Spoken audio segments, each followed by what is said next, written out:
मुन्ना बजरंगी का भी by chance एक मोबाइल पकड़ा गया एक दिन। जब कुछ करेंगे तो हमें भी बताने वाले बहुत होते हैं, ऐसे तो नहीं थे। कितने पैसे का खेल रहा होगा?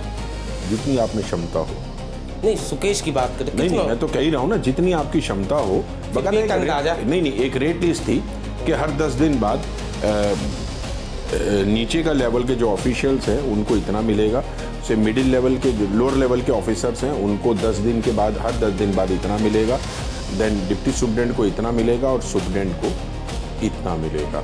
सुकेश चंद्रशेखर के बारे में हम आपको बताना चाहेंगे अपने दर्शकों को एक बार। सुकेश चंद्रशेखर जिसने जेल के अंदर से ही 200 करोड़ रुपए से ज़्यादा की ठगी की थी, उस सुकेश चंद्रशेखर को लेकर हम अजय भाटिया जी से बात कर रहे हैं। एक कहानी थी कि सुकेश चंद्रशेखर को लेकर जेल के ही कुछ अधिकारी जो हैं वो आपस में ही लड़ पड़े थे कि मेरी ड्यूटी उसके यहाँ होनी चाहिए, मेरी ड्यूटी। ये क्या कहानी? वो ये था कि जब पता चला कि वो, इससे पहले बात शुरुआत हुई, वो 1 नंबर जेल में था, तो वहाँ से जब वो फ्लो एकदम से तेज हुआ तो अब पता है कि जब आग भड़केगी तो भाई लपटें दूर तक दिखाई देंगी, तो वो स्मेल सब जगह जाने शुरू हुई। तो फिर वही हुआ कि सर अब ये इतने टाइम से वहाँ बैठा है तो इसको इधर भेजो। वो बात ट्रांसफ़र की थी, मगर कहानी ये थी कि भाई कौन और किसके पास भेजे, कहाँ सेफ रखें। तो वो सबका यही रहता था कि मुझे चाहिए, मुझे भेज दो, मुझे भेज दो। तो मतलब हालात ऐसे थे कि बच्चों की तरह आपस में कहते थे सर कि ये सुकेश यहाँ होना चाहिए, वहाँ होना। वो कहने के लिए बात वो सिक्योरिटी पॉइंट की थी कि भाई इसकी सुरक्षा, मगर सुरक्षा क्या, वो तो आज भी आराम से रह रहा है। क्या सहूलियत उसको मिलती थी? कुछ सहूलियत ये था कि उसको पूरी एक, जैसे रोहिणी में था तो पूरी एक बैरक उसको दे दी थी, जहाँ 40 आदमी रहते हों वहाँ पे एक अकेला आदमी वो रह रहा था, और उसका बाकायदा किचन अलग था, खाना उसकी मर्जी का उसका बनता था, और रोज़ सुबह से शाम तक बनता था। That's all. और ऑफ कोर्स फ़ोन तो उसके पास, जब पुलिस ने रेड करी तो 2-2 फ़ोन निकले, ये सब चीज़ें। तो जब आप कुछ छेड़ ही नहीं रहे, नहीं एसी नहीं था, मगर वहाँ पे क्या होता है कि वो आपको दूसरे सिस्टम हो जाते हैं। अच्छा। पंखे जैसे लग गए तो पंखे के साथ आप एसी की जेल में ज़रा ज़रूरत तो रहती है, मगर हालात जब ऐसे हैं तो क्या होता है कि वो कंबल गीला कीजिए और उस पर पानी डालते रहिए तो पंखे से हवा ठंडी होती रहेगी, तो आपका वो और कूलिंग इफ़ेक्ट हो जाता है। तो उसको लेकर क्या था कि नॉनवेज जो है वो भी कहीं ना कहीं जेल के अंदर पहुंच चुका था, उसको लेकर मैंने कहा ना कि वो एक ऐसी बाढ़ थी जो कि पूरी जेल, पूरी, अब बाढ़ आती है तो आप समझते हैं कि सब कुछ बह जाएगा, क्या खत परिवार और क्या खेत और सब चीज़ें। तो वहाँ जितना था वो एक्चुअली वहाँ जो उस टाइम सुप्रिटेंडेंट थे और जो 1-2 ऑफिसर्स थे वो टोटल उनके इन्फ्लुएंस में आ गए, और इन्फ्लुएंस में आने के बाद आप समझ सकते हैं कि भाई फिर सब चीज़ें अलाउड हैं, सब जो भी आया गया। बाकायदा ऊपर उसके लिए एक रूम में एसी भी लगे हुए थे, और साथ में उसके, क्योंकि क्या था कि ये सब वो ये कह रहे थे कि जी कोर्ट से परमिशन है, क्योंकि जो 2 बिल्डर भाई थे उनको कोर्ट से परमिशन मिली हुई थी कि भाई आप अपनी प्रॉपर्टीज़ का और जो भी डिस्प्यूट है उसको सेटल कीजिए। तो उसके लिए कोर्ट ने उनको फ़ोन्स वगैरह या चीज़ें और जो सुविधाएं थी कि भाई दे रखा था, या मेडिकल ग्राउंड पे कुछ और भी जो चीज़ें दे रखी। तो सुकेश उनको उस हिसाब से यूटिलाइज कर रहा था बेसिकली। अच्छा, पैसे की बात की जाए, क्योंकि आप जिस तरीके से कह रहे हैं कि पैसे का खेल था, कितने पैसे का खेल रहा होगा? जितनी आप में क्षमता हो। नहीं, सुकेश की बात करें। नहीं, मैं तो कह ही रहा हूँ ना, जितनी आपकी क्षमता हो। एक अंदाजा? नहीं, एक रेट लिस्ट थी कि हर 10 दिन बाद नीचे का लेवल के जो ऑफिशियल्स हैं उनको इतना मिलेगा, से मिडिल लेवल के जो लोअर लेवल के ऑफिसर्स हैं उनको 10 दिन के बाद, हर 10 दिन बाद इतना मिलेगा। देन डिप्टी सुप्रिटेंडेंट को इतना मिलेगा और सुप्रिटेंडेंट को इतना मिलेगा, और उससे ऊपर भी जो अधिकारी हैं जो थे उनको भी अलग से एक अच्छा हैंडसम पैकेज अमाउंट था। तो वो सारा कहीं ना कहीं उसकी डायरी में वो लिखा, वो लिखता था, ऐसी बात नहीं मतलब है। आपके अनुसार रेट लिस्ट थी 1000, हाँ, लाख, करोड़, मतलब इस टाइप से रेट लिस्ट थी जो अधिकारी जिस लेवल। 1000 की तो बात मत करो ना। अच्छा, 1000 था, वो तो शर्मिंदा कर रहे हो आप। अच्छा, लाख। हाँ, तो ऐसा था कि लाखों में बात थी, अच्छी थी। और यही दुर्भाग्यपूर्ण रहा कि देखिए कि तिहाड़ में जितने IPS आए एक टाइम में, जब तक मैंने जितना देखा, तो उनमें से कई officers as a commissioner of police गए, एज ए डायरेक्टर सीबीआई गए, मगर ये भी तिहाड़ के लिए एक काला दिन रहा कि the senior most IPS Sandeep Goyal जैसे रहे, उनको सरकार से सस्पेंशन फेस करना पड़ा। तो ये तिहाड़ की एक बदनुमा दाग रहा, जिसे कहते हैं कि बिलो रहा स्टैंडर्ड के। तो और इसी मुहिम पे मैं हूँ कि भाई आप कम से कम संस्था का, जो संस्था आपको रोटी दे रही है, ब्रेड बटर है, तो कहीं तो उससे कुछ तो ईमानदारी रखिए। ये तो बेईमानी वाली बात हुई ना। इस सुकेश चंद्रशेखर को लेकर मतलब जेल के अंदर से भी कई तरह की कहानियां सामने आती थी। मतलब आप ये कहें कि उसके सेवादारों में अगर बात करें तो जेल के न सिर्फ छोटे स्टाफ बल्कि बड़े बड़े अधिकारी जो हैं वो भी उसके सामने नतमस्तक थे। हाँ थे, एक तो हेडक्वार्टर के ही ऑफिसर थे, वो अमूमन स्पेशली उससे मिलने जाया करते थे। महीने में एक आधा किसी ना किसी पैसे थे कि भाई आज साहब जेल का राउंड लेने आ रहे हैं।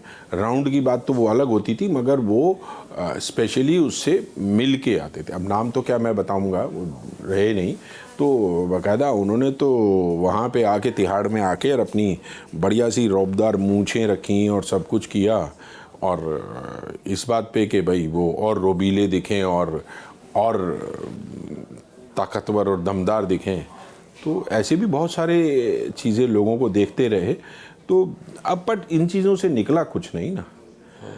देखिए कि जो उस टाइम गरम तवे पे बैठे, या जो रोहिणी जेल में फिर जो एक स्कैंडल एक्सपोज हुआ, वो बहुत ही दुर्भाग्यपूर्ण रहा ना। अब कितने लोगों ने अपनी नौकरी से, अपने मान सम्मान से खिलवाड़ किया, ये तो बहुत बड़ी बात है ना। अच्छा, ऐसा कौन सा जेल नंबर है जहाँ पे हर सुपरिटेंडेंट चाहता है कि उसकी ड्यूटी लगे? 4 नंबर और 7 नंबर। ऐसा क्यों? अरे यार, हद हो गई। समुद्र के किनारे कौन नहीं बैठना चाहता यार। मेरा सवाल, चूंकि 4 नंबर और 7 नंबर में किस तरह के कैदी जाते हैं? 4 नंबर तो देखिए कोर्ट की डायरेक्शंस पे ये जेल रखा गया एक जेल को, एक फर्स्ट टाइमर्स के लिए। अच्छा। कि क्योंकि अंदर जो पुराने कैदी थे या गैंगस्टर्स थे, वो ऐसे फर्स्ट टाइमर्स को कहीं ना कहीं से कैच कर लेते थे और उनको एक्सप्लॉइट करते थे। बहुत सारे किस्से आते थे। कुछ तब उतना स्टाफ का इन्वॉल्वमेंट नहीं था, यकीन मानिए। तो गैंगस्टर्स या जो हार्डकोर्स थे वो कैच करते थे कि पैसा दे, फिरौती मांगते थे। तो उन इंसिडेंट्स को रोकने के लिए किरण बेदी ने तो पहले बनाया कि हाई सिक्योरिटी वार्ड, ये पहले नहीं था जेल में।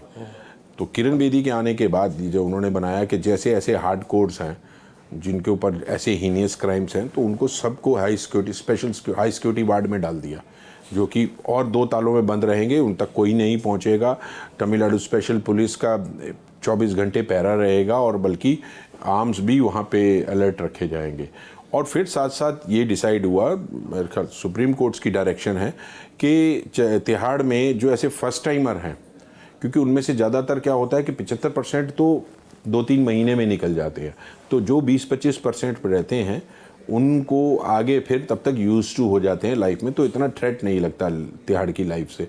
तो वहाँ से 4 नंबर शुरू किया गया, मगर पिछले 4-5 सालों में वो भी एक फिर खान बन गई।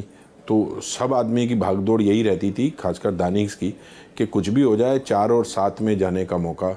और 7 तो आज भी, उसमें सारे जीएसटी और इकोनॉमिक ऑफेंस वाले हैं, मतलब फाइनेंशियल क्राइम से हैं। तो आप समझ सकते हैं कि यार वो अपराधी वैसे नेचर का नहीं है।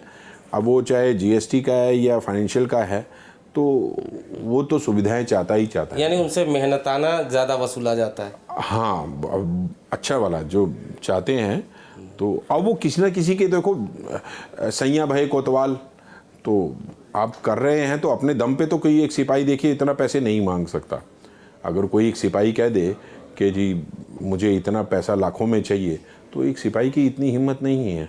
तो इसका मतलब वो कहीं ना कहीं से उसको पीछे से कहीं शय है कि वो, या चाहे वो कर्मचारी है चाहे वो अधिकारी है। अच्छा अजय भाटिया जी, आप अक्सर खुलकर बोलते हैं, कभी आपको ऐसा लगा कि आपको जो इस तरीके से आप मुखर हैं, इस तरीके से आप सारी सच्चाई बताते हैं, तो कभी आपको इस बाबत कोई थ्रेट कोई धमकी? हाँ, अरे अभी तो पिछले ही हफ्ते ये कोई अधिकारी हैं, बहुत जूनियर हैं, जूनियर क्या बहुत जूनियर है, उसने सीधे 50 लाख मांग लिए कि मुझे डैमेज के मेरा 50 लाख दो।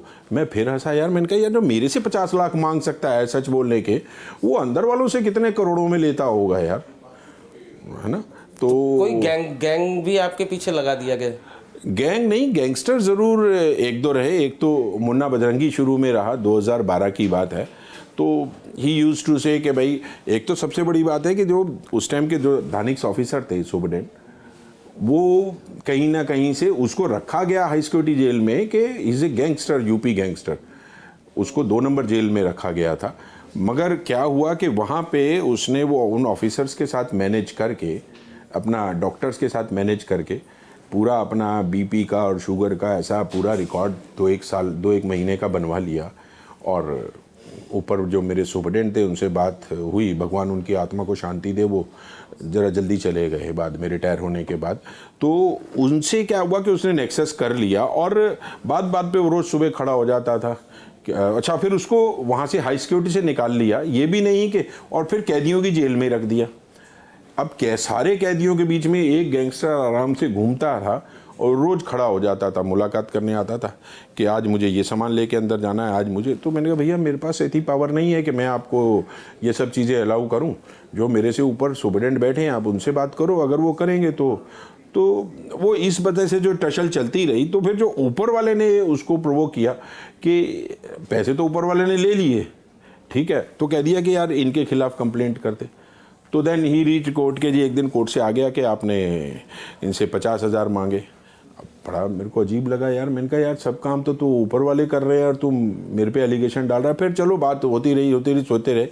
तो फिर एक रात मेरे दिमाग में आइडिया आया, मैंने कहा चलो माइंड गेम खेलते हैं, ठीक है। तो एक दिन उसको बुलाया, मैंने कहा इधर आ। तो उसको लगा कि शायद माफ़ी मांगेंगे, कहेंगे कि चलो कंप्रोमाइज़ कर लेते हैं, करते हैं। तो फिर मैंने उसे कहा, मैंने कहा यार देख, मुझे नहीं पता तुम्हारा बाहर कितना टर है, दर है, या जो भी है नाम है मुन्ना बजरंगी का, बट मेरा सोसाइटी में बहुत अच्छा नाम है, मेरे परिवार है, मेरे इन लॉज है, सब चीज़ें हैं। तो कम से कम कंप्लेंट तो अच्छे ढंग से लिखी होती यार। कुछ बड़ा अमाउंट लिखा होता तो मुझे भी लगता कि यार देखो भाई ये क्या 50,000 यार, कुछ बात होती है। तो वो बड़ा हैरान हो के मेरे को शक्ल देखता रहा कि यार कहाँ, तो सोच रहा था कि भाई दबाव में आ जाएंगे कुछ है। तो वो ठीक हो गया, बस फिर कोई दिक्कत नहीं। हालांकि उसके बाद एक सीरीज़ ऑफ एक्सीडेंट, बहुत सारी कंप्लेंट्स मेरे खिलाफ लगाई। एक कैदी ने कहा कि जी मेरे पे गर्म पानी फेंक दिया मेरे प्राइवेट पार्ट्स पे, और कुछ और रहे इश्यूज़ रहे। तो फिर वहाँ से ट्रांसफ़र हो गए। उसके बाद फिर मुन्ना बजरंगी का भी बाई चांस एक मोबाइल पकड़ा गया एक दिन। फिर जब कुछ करेंगे तो हमें भी बताने वाले बहुत होते हैं, ऐसे तो नहीं थे। तो पकड़ा तो यकीन मानिएगा उस दिन सेकेंड सैटरडे था, शनिवार दोपहर में पकड़ा। तो जो हमारे उस टाइम के सुपरडेंट थे वो भागे आए, बोले इनको मारना मत, ये कुछ करना। और आए और उनको दिखाया कि ये कॉल रिकॉर्ड है और ये देखो लास्ट कॉल भी है इसमें। तो फ्रॉम दैट पॉइंट आप यकीन मानिए कि मंडे सुबह जब तक मैं वापस आया, ऑफिस ज्वाइन किया, इतवार की छुट्टी थी, मुन्ना बजरंगी सुबह 10 बजे से पहले उसको ट्रांसफ़र कर दिया दूसरी जेल में। खबरों की रणभूमि में यहां शोर नहीं सोच लड़ती है, जहां शब्द नहीं फैक्ट्स वार करते हैं और हर सवाल खोलता है सच की नई परत।